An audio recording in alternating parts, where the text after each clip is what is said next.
You are listening to the Speech Space Podcast, a podcast full of tips and resources for SLPs. I'm your host, Jessica Cassidy, and this is episode 80.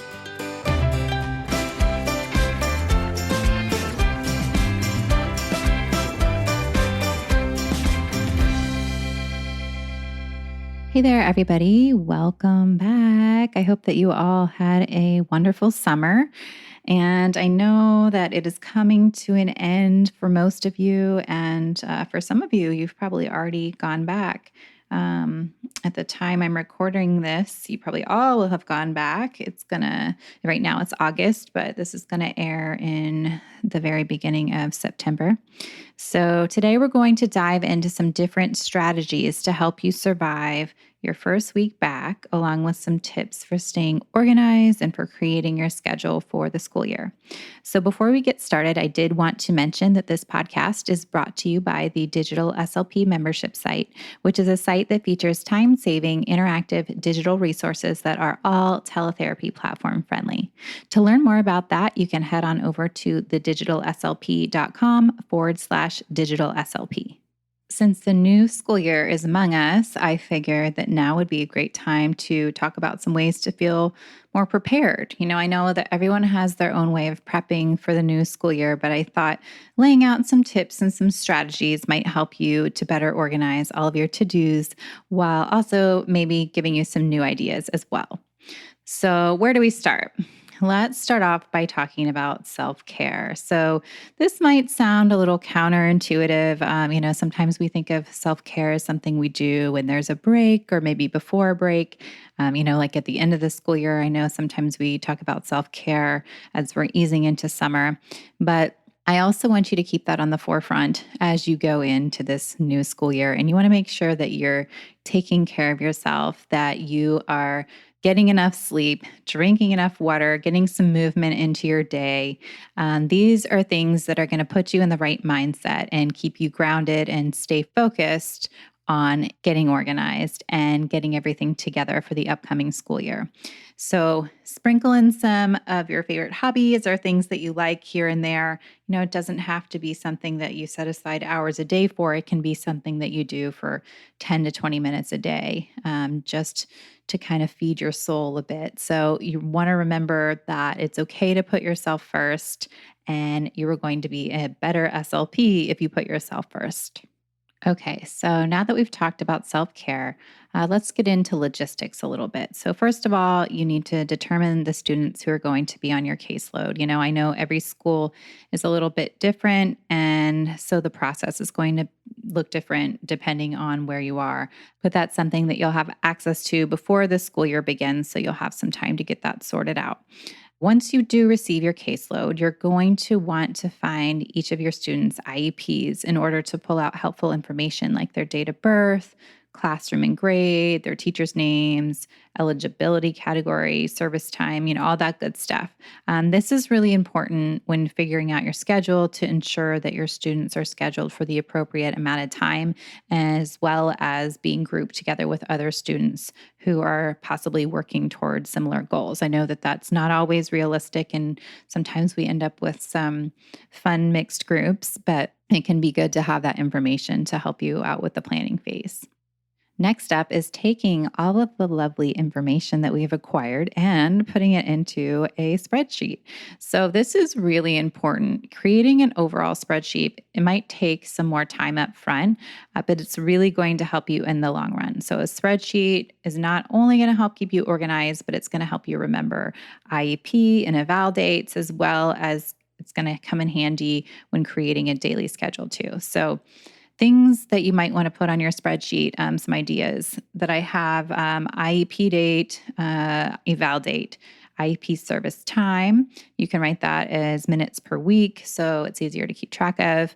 And then also as, how many hours per school year.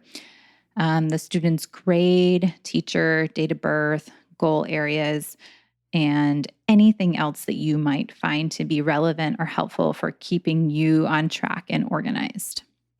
Okay, so now using all that information that you've gathered in your spreadsheet, you want to create a schedule. So you can refer to that spreadsheet to help you to figure out which students might go together. Whenever you're scheduling, you always want to keep flexibility in mind.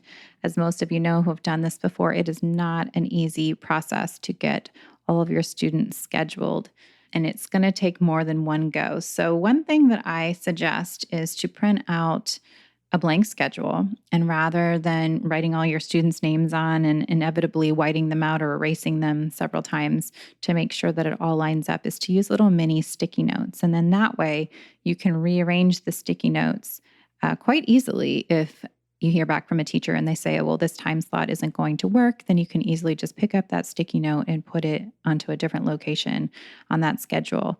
So that makes it a little bit easier. Like I said, I know it's not an easy process, but just having a lot of open communication with teachers at the beginning of the school year is just super important. And it is inevitable that the schedule that you make is not going to stay the same.